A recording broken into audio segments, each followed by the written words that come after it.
बिस्मिल्लाहिर्रहमानिर्रहीम अस्सलाम वालेकुम। आज मैं आपके साथ बहुत ही ज़बरदस्त कैरेमल कैंडी या कैरेमल टॉफ़ी की रेसिपी शेयर करूंगी, जिसको आप आसानी से घर पर बना सकते हैं और ये बहुत ही मज़े की लगती है। घर पर पड़ी हुई तमाम चीज़ों से आप इसको आसानी से बना लेते हैं और बच्चों को बना कर दें, बच्चों को बहुत पसंद आएंगी। बच्चे बाज़ार की जो टॉफ़ी खाते हैं, इनको आप ये बना कर दें घर पर, बिल्कुल साफ़ सुथरी, और इंशाल्लाह बच्चों को बहुत ही पसंद आएंगी। तो चलिए बग़ैर देर की रेसिपी को स्टार्ट कर लेते हैं। तो कैरेमल टॉफ़ी बनाने के लिए सबसे पहले एक हैवी बॉटम वाला यानी भारी पेंदे वाला कोई बर्तन ले लेंगे और इसमें डालेंगे 3/4 कप चीनी, यानी 150 ग्राम के करीब चीनी है।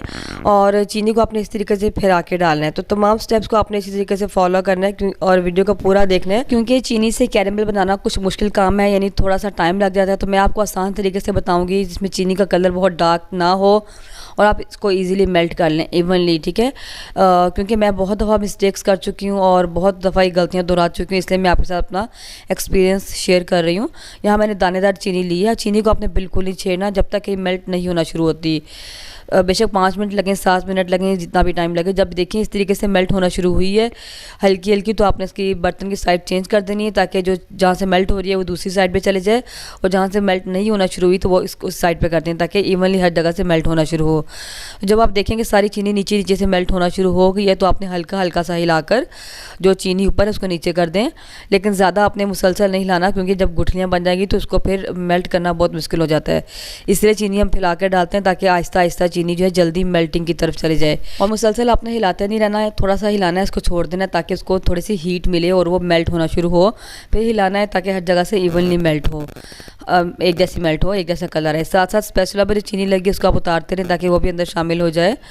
तो इस तरीके से हिलाते रहेंगे। अच्छा, फ्लेम यहाँ पर मेरा लो है और आपने जब तक चीनी मेल्ट नहीं होना शुरू होती आपने फ्लेम को लो ही रखना है और लो फ्लेम पर आपने ये कुकिंग करनी है। कब आपने फ्लेम को जो है मीडियम करना है तो मैं आपको आगे चल के बताती हूँ। देखिए आप देख रहे हैं मैं इसको छेड़ बिल्कुल नहीं रही, तो चीनी मेल्ट होना शुरू हो रही है और जैसे मेल्ट होगी थोड़ा सा आपने इसको हिलाना है और फिर छोड़ देना है। इस तरह आपने इसको मेल्ट करना है। तो जब चीनी स्टेज पे आएगी, काफ़ी हद तक मेल्ट हो जाएगी और गुठलियाँ इसमें रह जाएंगी, थोड़ा सा फ्लेम आपने मीडियम पे ले आना है। और अगर आपको लगे कि मीडियम पे ज़्यादा जल रहा है तो फिर आप लो कर दें।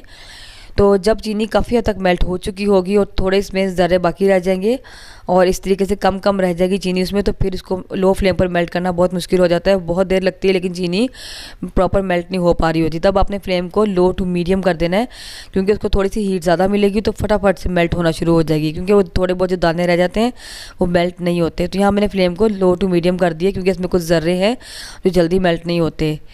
तो अगर आप नहीं करेंगे तो बहुत देर आप लगे रहेंगे, लेकिन चीनी का जो ज़र्रे है ना इसका दाना ख़त्म नहीं होगा। थोड़ी देर आपने हीट लगने देनी है, उसके बाद आपने इसको हिलाना है ताकि जले नहीं, फिर हीट लगने दें। इस तरह मीडियम फ्लेम पर, लो टू मीडियम फ्लेम पर जल्दी मेल्ट हो जाएगी। तो लो फ्लेम पर आप लगे रहेंगे काफ़ी देर, लेकिन इसका दाना जो है ना प्रॉपर एंड पे आकर जो दाने रह जाते हैं चीनी के वो ख़त्म नहीं होते, ठीक है। इस तरीके से आपने चीनी को मुकम्मल मेल्ट कर लेना है और इस तरीके से मेल्ट करने से इसका कलर जो है ना बिल्कुल डार्क नहीं होता, नॉर्मल कलर रहता है। और इतनी डिटेल बताने का मकसद ये है कि कैरेमल जो है देखने में तो आसान लगता है, लेकिन हर एक से ठीक नहीं बन पाता, इसलिए मैंने आपको इतनी डिटेल बताई है इसकी। और अब आप देख सकते हैं यहाँ पर चीनी तकरीबन बिल्कुल मेल्ट हो चुकी है, कितनी शाइनिंग इसमें आ गई है, बिल्कुल प्लेन हो चुकी है, कोई इसमें चीनी का दाना बाकी नहीं है और कलर भी बहुत ज़्यादा डार्क नहीं हुआ, जितना कलर हमें चाहिए उतना ही है। तो अगर आप इस तरीके से चीनी को मेल्ट करते हैं जिस तरीके से मैंने बताया, तो बिल्कुल परफेक्ट आपकी चीनी मेल्ट होती है और इजीली मेल्ट हो जाती है। अब यहाँ पर आधा कप मेरे पास जो है डेयरी क्रीम है, यानी जो है मिल्क पैक की या लॉलपर्स की कोई भी आप ले लें। इसको आपने आधा कप क्रीम लेना है, इसको आपने एकदम से इसमें नहीं डालना। अगर आप एकदम शामिल करेंगे तो एकदम से चीनी दोबारा से इकट्ठी हो जाएगी, जम जाएगी, उसको मेल्ट करना फिर से बहुत ज़्यादा मुश्किल हो जाएगा। तो आपने थोड़ी थोड़ी क्रीम डालनी है और मुसलसल हिलाते जाना है। चूल्हे को चाहें तो एक बार यहाँ बंद कर लें, मैंने एक बार बंद कर ली है क्योंकि चीनी बहुत ज़्यादा गर्म है और अगर चूल्हा चलता रहेगा तो उसकी गुठलियाँ बनने के चांस होते हैं। तो एक बार आप फ्लेम को ऑफ़ कर दें और थोड़ी थोड़ी क्रीम डालते जाएं ताकि इक्वल हर जगह क्रीम मिक्स हो जाए और इसकी गुठलियाँ ना बने, चीनी दोबारा से इकट्ठी होकर जमे नहीं। जब आप एकदम क्रीम डालते हैं चीनी जम जाती है एक जगह से, तो इस तरीके से ज़रा काम आसान हो जाएगा आपका। तो इस तरह थोड़ी थोड़ी करते हुए हम सारी क्रीम इसमें शामिल कर देंगे और उसके बाद मैंने यहाँ पे फ्लेम को ऑन कर लिया है और क्योंकि चीनी अच्छे से मेल्ट हो चुकी है, अब इसके गुठलियाँ बनने के चांस नहीं है। फ्लेम को ऑन कर लेंगे, उसको पकाना शुरू करेंगे, ठीक है। इसको हमने पकाते रहना है और इतनी देर पकाना है कि जब हम इसको किसी ठंडे पानी में डालेंगे तो इसमें जो है एक बिल्कुल हार्ड बॉल बन जाएगी, उतनी देर पकाना है। तो ये शुरू में मैं इसको थोड़ी देर पकाने के बाद चेक कर रही हूँ ठंडे पानी में डालकर, तो यहाँ पर ये बिल्कुल बहुत ही नरम थी, बिल्कुल भी बॉल नहीं बन रही थी। तो अभी ये बिल्कुल रेडी नहीं हुई। तो इस तरह आपने कोई 5-7 मिनट पकाने के बाद फिर चेक करना है, थोड़ी थोड़ी देर के बाद आप चेक करते रहेंगे।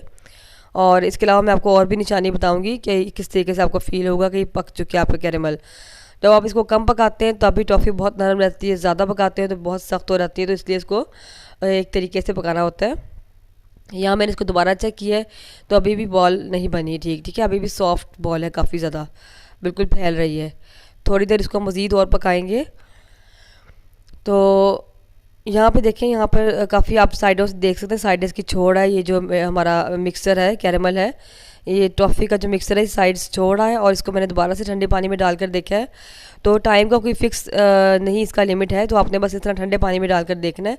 तो देखें अब जो हमारी बॉल है बिल्कुल अच्छे से स्टेबल हो गई है और थोड़ी सी जान में आ गई है। तो ये बिल्कुल इस तरह की हमें बॉल चाहिए, यही कंसिस्टेंसी चाहिए हमें। तो बस अभी बिल्कुल ठीक हो चुकी है, बन चुकी है। और आप देख सकते हैं कि देखने में भी बबल से आपको फील हो रहा होगा कितनी गाढ़ा हो चुका है ये मिक्सर हमारा। तो यहाँ पर इसमें ऐड करेंगे तकरीबन 30 ग्राम या 3 टेबलस्पून के करीब बटर है। घर का ले लें या बाज़ार का, कोई सा भी आप ले सकते हैं। मक्खन डाल के भी इसको 2-4 मिनट और पकाएंगे ताकि जो इसके अंदर थोड़ा बहुत पानी होता है वो भी ड्राई हो जाए। और मक्खन डालने से बहुत अच्छी सी शाइनिंग इसमें आ जाएगी। आप चाहें तो उसको स्किप भी कर सकते हैं वैसे, लेकिन मक्खन का टेस्ट बहुत अच्छा आता है इसमें। तो आप देख सकते हैं टॉफ़ी जो है इसका हमारा मिक्सर साइड्स छोड़ रहा है और इकट्ठा सा हो रहा है। तो बस ये रेडी हो चुके हैं। अब यहाँ मैंने जो है एक केक का जो मोल्ड है उसमें मैंने बटर पेपर लगा कर सेट कर लिया पहले से, नीचे ऑयल से ग्रीस कर लिया इसको मैंने। अब इसमें ये मिक्सर डाल देंगे और इसको हमने 5-6 घंटे कम से कम ये ओवरनाइट के लिए छोड़ेंगे ताकि अच्छे से जो है ये सेट हो जाए। तो जब तक मैं ये डाल रही हूँ तब तक आप मेरी वीडियो को लाइक कर दें, शेयर कर दें, चैनल को सब्सक्राइब अब तक नहीं किया तो सब्सक्राइब करके बेल आइकन को प्रेस करके ऑल नोटिफिकेशन पर क्लिक कर दें ताकि मेरी तमाम वीडियोस का नोटिफिकेशन आपको मिलता रहे। तो बस इसको हमने इसी तरीके से अब फैला देना, अच्छे तरीके से बराबर कर देना है और ओवरनाइट इसको ठंडा होने के लिए छोड़ देना है। तो आपने तमाम स्टेप्स को इसी तरीके से फॉलो करना है ताकि बिल्कुल परफेक्ट आपकी भी कैरेमल टॉफ़ी बन सके। तो देखिए नेक्स्ट मॉर्निंग ये बिल्कुल सेट हो चुकी है अच्छे तरीके से। तो बटर पेपर की हेल्प से इसको आराम से बाहर निकाल लेंगे। आप चाहें तो इसको फ्रिज में भी रख कर 2-3 घंटे में सेट कर सकते हैं, लेकिन मैंने इसको फ्रिज से बाहर रखा था तो ताकि ये अच्छे से सेट हो जाए। तो बटर पेपर इसका जो हम हटा देंगे। तो आप देख सकते हैं माशाल्लाह कितनी ज़बरदस्त जो हमारी टॉफ़ी बनकर तैयार हुई है। बच्चों को तो इंशाल्लाह ये बहुत ही पसंद आने वाली है। तो इसका टेक्सचर देखिए बिल्कुल परफेक्ट है। ज़्यादा पकाएंगे तो बहुत हार्ड हो जाएगी, अगर कम पकाएंगे तो बिल्कुल सॉफ्ट होगी। ठीक है, तो बिल्कुल परफेक्ट टेक्सचर है इसका। बिल्कुल इसी तरीके से आपने तमाम स्टेप्स को फॉलो करना है। बच्चों को आप घर पर ही बना कर दें तो बच्चे बाज़ार से टॉफ़ी जो है कैंडीज़ लेकर नहीं खाएंगे, जो कि सेहत के लिए भी बहुत नुकसानदेह हैं। तो बस इसकी कटिंग कर लेंगे अपनी पसंद के मुताबिक। आप किसी भी शेप में या कितनी भी साइज़ में इसको कट कर सकते हैं। तो देखिए माशाल्लाह कितनी ज़बरदस्त टॉफ़ी हमारी बनकर तैयार है। इसको अब हम जो है बटर पेपर पे कवर कर लेंगे ताकि बच्चों को देखने में भी अच्छी लगे, बच्चे शौक़ से इसको खा सकें। तो यहाँ पर मैंने बटर पेपर ले लिया है इस साइज़ का। तो आप जिस तरह चाहें इसको आप रैप कर सकते हैं। तो बटर पेपर में रैप कर देंगे। तो इस तरीके से आप बनाकर बच्चों को भी दे सकते हैं। इसके अलावा आप किसी को गिफ्ट भी कर सकते हैं और अच्छी सी पैकिंग करके। तो बहुत ही मज़े की बनती है, हेल्दी भी हैं और कोई केमिकल इसमें नहीं है और घर की पड़ी हुई तमाम चीज़ों से इजीली हमने इसको बनाकर तैयार कर लिया है। तो मुझे उम्मीद है कि आपको आज की रेसिपी ज़रूर पसंद आई होगी। इसको आप ज़रूर बनाकर ट्राई करें, मुझे कमेंट में ज़रूर बताइएगा कि आपको कैसी लगी है।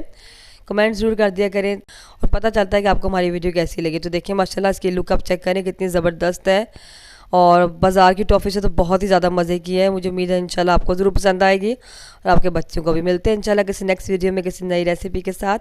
तब तक के लिए अल्लाह हाफिज़, दुआ में याद रखिएगा।